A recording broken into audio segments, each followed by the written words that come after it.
Welcome to profit Laddu. करते हैं stock market के न्यूज की शुरुआत। क्या ट्रम्प फिर टैरिफ पर बवाल कर सकते हैं, जैसा कि मेरे थंबनेल में भी लिखा हुआ है। जैसा कि ट्रम्प ने क्या किया, मैक्सिको और कनाडा के लिए तो रियायत दे दी थी 25% तक की। लेकिन क्या अगली कंट्री इंडिया भी हो सकती है? डेफिनेटली हो भी सकती है और नहीं भी हो सकती है। बिकॉज ट्रम्प, देखो, ट्रम्प एक एज ए बिजनेसमैन भी है, प्रेसिडेंट भी है। तो ये लोग जो एलन मस्क है, ट्रम्प वगैरह है, ये कहीं ना जो इकोनॉमी के साथ में खेलते रहते हैं।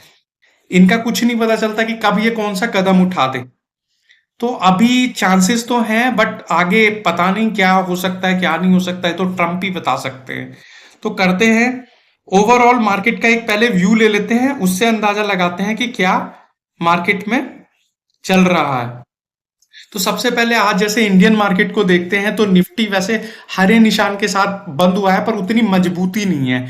ऐसे ही सेंसेक्स है जो लाल निशान के साथ ही बंद हुआ है, और बैंक निफ्टी भी लाल निशान के साथ ही बंद हुआ है। लेकिन मार्केट को देख के ये लगता है कि मार्केट में मजबूती नहीं है कहीं पे भी। एक होता है ना डायरेक्शन जिसे कहते हैं, वो डायरेक्शन नहीं है मार्केट के अंदर। और अगर ऐसे ही हम अगर यूएस के मार्केट को देखें, तो डाउ फ्यूचर्स को देखें तो 0.41 की ग्रोथ पर है। नेस्डैक जो है 0.41 की ग्रोथ पर है, और जो डाउ है वो 0.99 की डी ग्रोथ पर है। S&P 500 में 0.21 की ग्रोथ। यानी कि जो यूएस का मार्केट भी है वो भी पूरा मजबूत नहीं है अभी पूरी तरह से, क्योंकि जिस तरह के असमंजस की स्थिति में पड़ी हुई है ये इकोनॉमी, पूरा वर्ल्ड पड़ा हुआ है, जिस तरह के सेंटीमेंट्स बने हुए हैं, उससे मार्केट को डायरेक्शन नहीं मिल पा रही, चाहे वो इंडिया का मार्केट हो चाहे वो यूएस का मार्केट हो।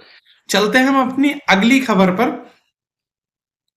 जैसे इनॉक्स विंड का जो शेयर है वो 6% तक बढ़ा है।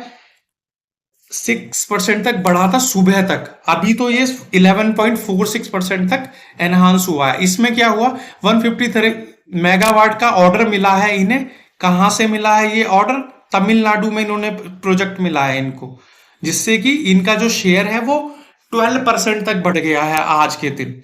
और रिन्यूएबल एनर्जी डेवलपर हैं ये लीडिंग।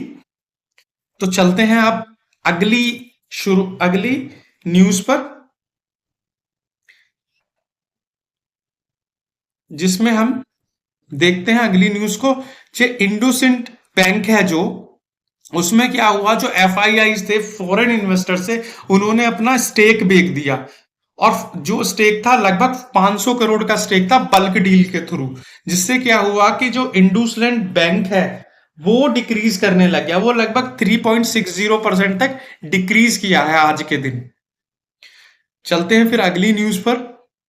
जो राइट्स है, रेलवे की ही एक कंपनी है, इसको भी 28 करोड़ का ऑर्डर मिला है।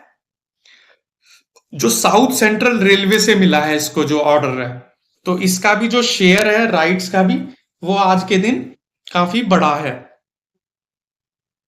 चलते हैं अगली खबर की ओर, जिसमें अगली खबर है पुनीत गोयनका एक्वायर्ड 0.29% शेयर। जो पुनीत गोयनका है, जो जी इंटरटेनमेंट एंटरप्राइजेस के क्या है, सीईओ है ये। इन्होंने अपनी पत्नी के नाम पर, जो श्रेयसी गोयनका, और अपने बेटे उदयन गोयनका के नाम पर क्या है, 13.46 करोड़ के शेयर्स खरीदे इसी कंपनी के, जी इंटरटेनमेंट एंटरप्राइजेस के, जो लगभग है 0.29% का शेयर्स है जी इंटरटेनमेंट में।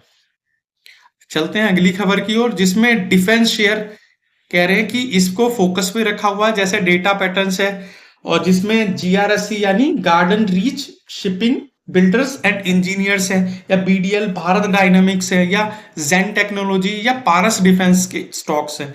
आज इन स्टॉक्स में बहुत ही अच्छा गेन देखने को मिला। चाहे वो जेन टेक्नोलॉजी है, वो 6.5% तक बढ़ा है, या जो बीडीएल है, भारत डायनामिक्स है, वो भी 6.5% तक है। पारस डायनामिक्स 7.5% तक बढ़ा है। जीआरएससी वो भी 6.5-7% तक बढ़ा है। तो ऐसा हुआ क्यों? आखिर ये जो शेयर्स हैं बढ़े क्यों? देखो, सबसे पहले तो ये देखें कि इसमें ये बढ़े इसलिए हैं, इसकी जो इंट्राडे डील्स हुई हैं एनएससी पर, उसमें बहुत बड़ा वॉल्यूम क्रिएट हुआ है। दूसरी न्यूज ये है कि जो यूरोपियन यूनियन है, उसने 850 बिलियन रीआर्मामेंट प्लान पे खर्च किए हैं। रीआर्मामेंट का मतलब होता है मिलिट्री को नए नए टेक्नोलॉजी के नए वेपन्स प्रोवाइड कराना। अगर वो अपनी यूरोपियन जो यूनियन है नए वेपन्स प्रोवाइड कराएगी तो उसको बनवाएगी किससे? उसका ऑर्डर किसको मिलेगा? मोस्ट प्रॉब्ली उसका जो ऑर्डर मिलेगा इंडियन कंपनीज को भी मिलेगा। तो जो इंडियन कंपनीज हैं डिफेंस सेक्टर में उन सबके शेयर्स आज इसी वजह से राइज पर रहे हैं। बिकॉज 850 करोड़ रुपए बिलियन रुपी मतलब बिलियन डॉलर्स में वो किस पे खरीद खर्च कर रहे हैं? डिफेंस पे। और जिससे कि डिफेंस कंपनीज को हमारे यहाँ की कंपनीज को भी फायदा हो रहा है जो इंटरनेशनली काम करती हैं। फिर अब चलते हैं अगली खबर की ओर जिसमें जेन टेक्नोलॉजी, ये भी एक ड्रोन बनाने वाली कंपनी है। इसमें भी आज जेन टेक्नोलॉजी भी 6.5% का बढ़ी है। लेकिन ये बढ़ा किस लिए है इसमें ये देख लेते हैं। अपर सर्किट लगा है, ये आउट परफॉर्म कर रहा है सेक्टर से। इसमें है कि robust trading volume and noticeable turnover है।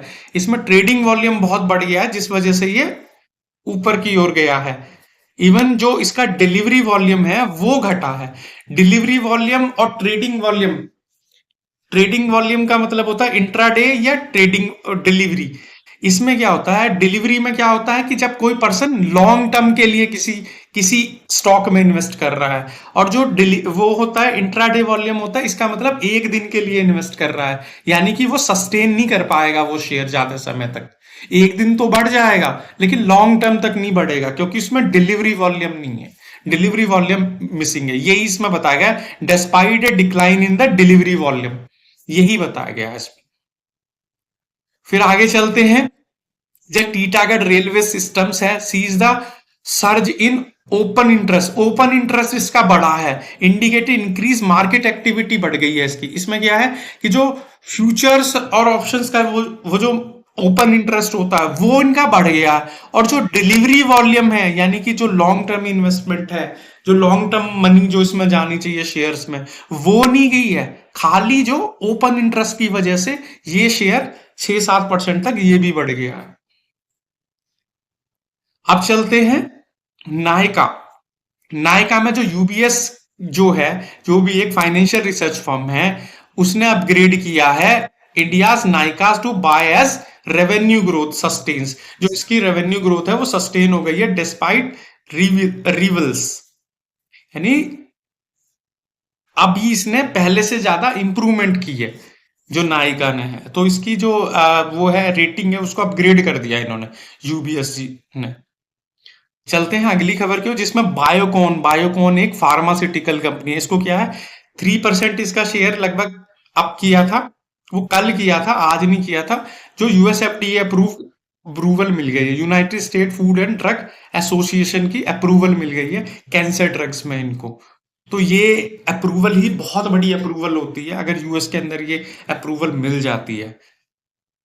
So thank you for your kind support. तो आज के लिए इतना ही था, दीजिए मुझे इजाजत। Thank you so much.